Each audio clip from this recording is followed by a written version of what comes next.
Today, I just want you to delve into the hearts and minds of others that felt as if they were trapped in a deep, dark hole with no way out. They fought until they had no more fight to give, grappling with the pain and confusion left behind by the act of suicide. Many may hastily label it as a selfish act, failing to comprehend the depths of despair that drove the individual to such a tragic decision. Let's journey together to gain a deeper understanding of this complex phenomenon. This documentary serves as a profound exploration of the intricate emotions and struggles experienced by individuals who teeter on the edge of despair. It urges us to move beyond simplistic judgments and delve into the underlying factors that contribute to this heart-wrenching choice. It is crucial to transcend blame and truly comprehend the deep pain that surpasses one's capacity to endure. It's essential to acknowledge that the decision to end one's life does not diminish their capacity to love or consider the impact on those who care for them. Instead, it emerges as a consequence of overwhelming emotional turmoil that overshadows rationality and hope. We must open our hearts and minds to delve into the immense pain and silent battles fought by those who contemplate suicide. Life, at times, thrusts upon us trials that test our very foundation. Seemingly insurmountable challenges, heartbreaks, and disappointments weigh us down, blurring our vision and pushing us to the brink of hopelessness. It is during these turbulent times that understanding, compassion, and unwavering support play a crucial role in illuminating a path to healing. Imagine for a moment being imprisoned within a dark abyss, a space where despair and desolation engulf your every thought and emotion. In this harrowing place, voices grow silent and the ability to perceive one's own worth fades into oblivion. Suicidal thoughts are not the product of fleeting moments of selfishness, but rather the culmination of an exhausting internal struggle. In isolation. Meet Reese, a military veteran who had seen it all. After returning from the service, Reese struggled to adapt to civilian life. The lack of integrity and accountability he encountered left him feeling disconnected and lost. Nightmares from his time in combat haunted him, making sleep an elusive luxury. To stay awake, Reese returned to heavy drinking and drugs, eventually falling into addiction. Tragically, Reese saw no way out and took his own life, leaving behind a heartbreaking note that questions society's ability to support returning veterans like himself. Here lies Sheena, an elegant woman in her early 30s. In a note she left behind, says she stared out at the crashing waves on the beach with a haunted feeling and look in her eyes. On the surface, I had it all. I had a great husband. I had a great career. I had a great family. But internally, I was crumbling. Last week, as I stood beside my grandparents that raised me's gravestone, tears streamed down my face. Losing my parents at such a young age left me feeling abandoned and unworthy of love. I had a husband that loved me, but I couldn't give him children. We tried and tried and tried. My husband embraced me tightly with love and understanding in his eyes and whispered to me, "You're perfect just as you are, Sheena. You don't need to be a mother to be whole for me. I love you and we are fine." But I did not accept that, and I felt I needed to do what I needed to do to help him find a woman that would be worthy enough to give him children, because he deserved that, because he was such a great man. And sadly, Sheena took her own life. Here lies Tina, an angelic 11-year-old, with radiated joy and love. Her infectious smile brightened even the darkest corners. Sadly, Tina's innocence was shattered when a predator within her own family crossed a line and violated her trust. Tina bravely shared her traumatic experience with her mother, who chose to protect her by involving the authorities. This painful revelation tore the family apart, revealing deep-rooted secrets of abuse and silence. Amid the chaos, Tina carried a burden she was too young to bear. With no one noticing her anguish, Tina's mental health and emotional well-being deteriorated until she saw no way out but to end her own life. Her tragic note left behind spoke of her longing for the family's happiness, unaware of the deep scars that plagued them all. See, Tina felt as if her telling her story is what caused all of the turmoil in her family. Here lies Ren.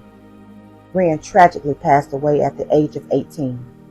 Ren, a male living as a female, had a tumultuous life, frequently finding himself in trouble and eventually being placed in a facility for troubled youth. Ren struggled with accepting his homosexuality, especially as his release date approached. Having made several unsuccessful attempts at suicide prior, Ren finally took his own life. In a private conversation with a counselor, Ren expressed his reluctance to return to society as a female due to the harsh treatment he had endured. He chose not to burden his family with any further shame, as he had been raised in an environment that considered being gay as an absolute abomination, something that would never be accepted. A hidden note, discovered only after his passing, questioned the justification of others enforcing their beliefs onto someone else's life. Ren pondered why love was so conditional, and why it came with an expectation that one must comply with societal norms. Unable to bear living in a world where love was not truly unconditional, Ren chose to end his own life.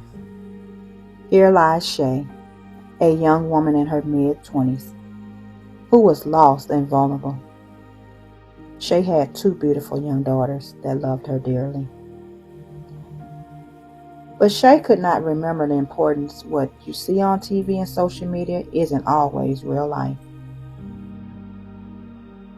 In her note left behind, Shay said she was sitting alone, scrolling through her social media, with tears streaming down her face, because she was looking at what other people were doing and the lives that she saw. She had been to counseling and everything, but she still could not accept that their lives is not her lives, and she still had a wonderful life. She went on to say in her note, "I just wanted to feel wanted. I wanted to live a glamorous life. But here I am still alone. And I'm not even good enough to be the mother of these beautiful girls." Shay got lost in the process and then took her own life. Here lies Jackson. Jackson was the epitome of love for his family. A devoted husband and father, he went above and beyond to provide the best life possible. Despite his success, tragedy struck when burglars invaded his home while he was away on a business trip. In a brutal act, they took the lives of Jackson's wife, children, parents, and even his twin nieces that were visiting. The unimaginable loss shattered Jackson's world, plunging him into an abyss of grief and despair. The pain of losing everything he held dear was too much to bear. Here lies Warren. Warren was a charismatic man in his late 40s. Life can be a cruel mistress, tearing apart even the strongest bonds of love. And Warren found himself at the mercy of her deceit. In his letter that he left behind, he wrote flashbacks of happier times and moments of suspicion intercut. The night he takes his life, Warren and his wife enjoyed a candlelit dinner, writing he did everything to be a good husband, to provide for her. But little did he know, she wore a mask. Warren discovers a stash of hidden money, causing him shock and hurt. She was draining him, taking the money he provided and saving it for her new life with another man. Warren angered and confronts her, shouting, "How could you do this to me? I gave you everything." His wife was cold in her response, as if she didn't care about how he felt or what she had done to hurt him. Warren then pulls a gun and shoots her. He goes on to say, she lies motionless on the floor, blood pooling beneath her, and his face is filled with despair. Warren finishes his note by saying, "I couldn't bear the thought of living without her, or living with the pain she caused me," then shoots himself. Here lies Jack.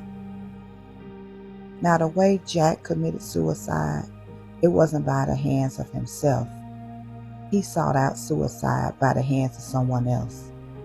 But this is Jack's story. Imagine being just 15 years old and fighting a battle within yourself. This was Jack's reality with a diagnosis of bipolar disorder. Overwhelmed by the constant voices in his head, Jack couldn't bear the internal turmoil any longer. He wrote a heart-wrenching note to his parents, explaining that he was tired of the voices and wanted the fighting to stop. Jack's desperate plea for help led him to a classmate's house, hoping to find release in a tragic encounter. Fortunately, the classmate's mother recognized Jack's struggle and reached out for help by calling the police and ultimately saving his life from the darkness of his own mind. However, Jack was determined for his plan to play out. Once the police arrived, they attempted to talk to him.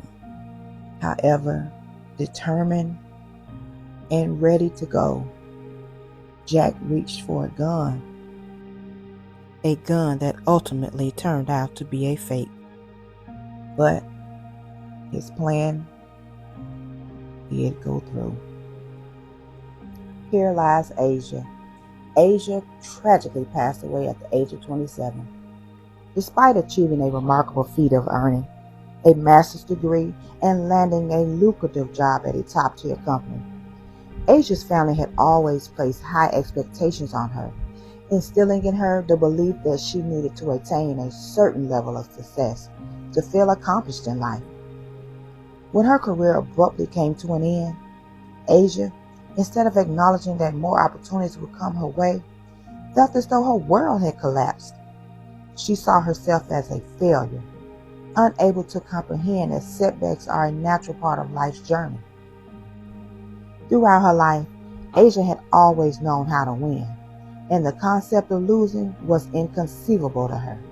Despite having experienced a privileged upbringing, once she was in control of her own life, she couldn't help but feel like a failure, unworthy of the blessings she had received.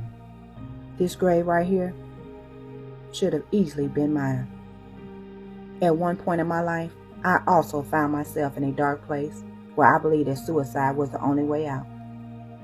I had experienced numerous life-changing events, including an unplanned move to Georgia when I felt financially unprepared.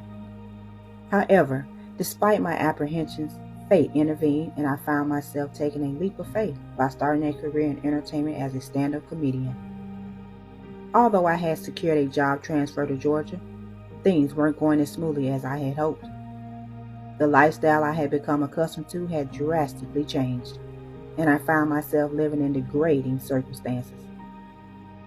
It was at this point that I reached my breaking point, feeling like life had become unbearable. I made the decision to book a hotel room and proceed with a plan that I believed would bring an end to my suffering. However, the next morning, as I awoke, I found myself having a profound conversation with a higher power.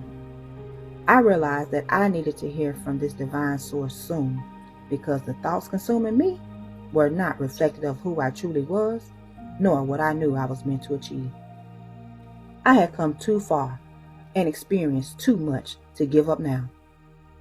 As I made my way to work, only 45 minutes later, while riding an escalator to clock in at the airport where I was employed, I received a clear message from God.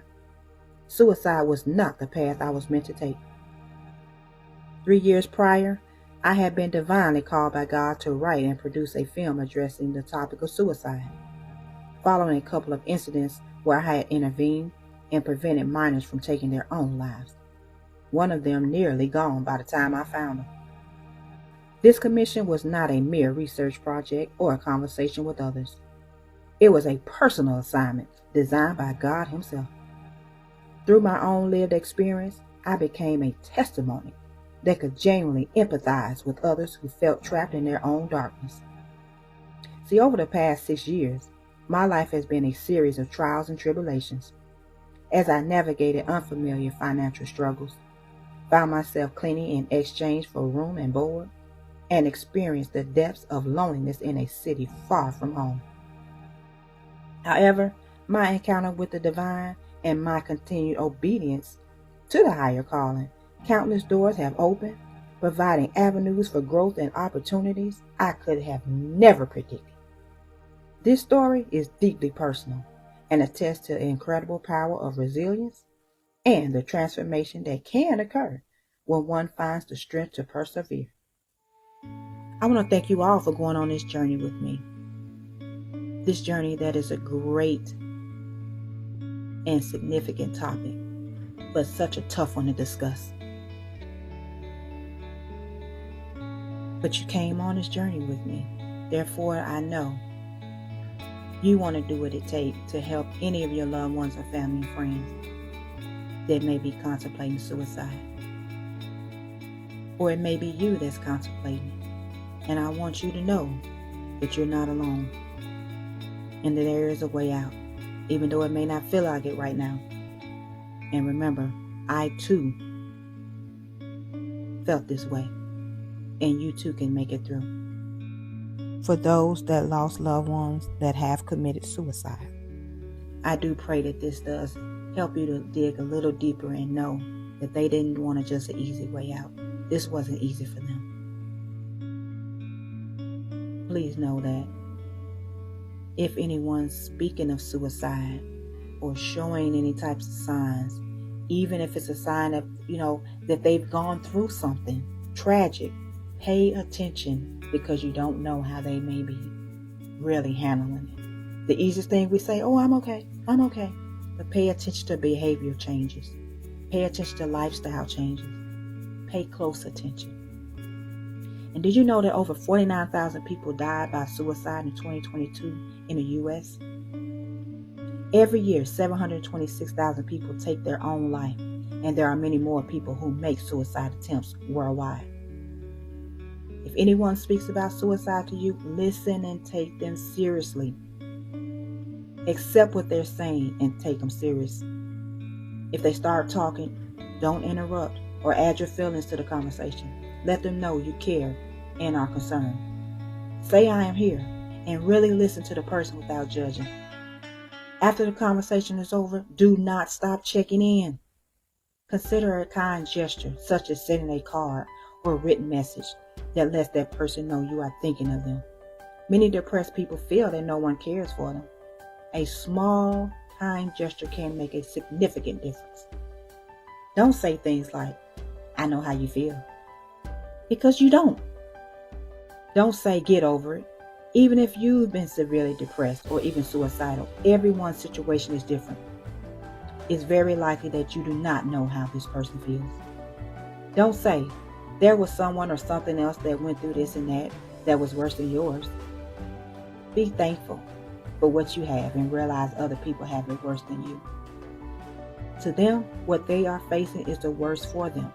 Depression or suicidal thoughts are not simple to get over. Depression is a complex medical and emotional condition.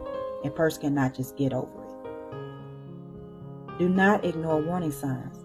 People who are depressed or suicidal often ask for help, either verbally or with other warning signs. Take these signs seriously. They are a cry for help. Do not keep it a secret. As family and friends, take turns checking in and keeping them motivated. Do what you can do to really help them overcome. My prayer is that this brief documentary opens your heart and mind to look deeper from another person's perspective, not how you handle things. For those contemplating suicide, please know you are not alone. Nothing is wrong with you. It's just a tough time you are going through. And I am a living witness that you can overcome this place you are in.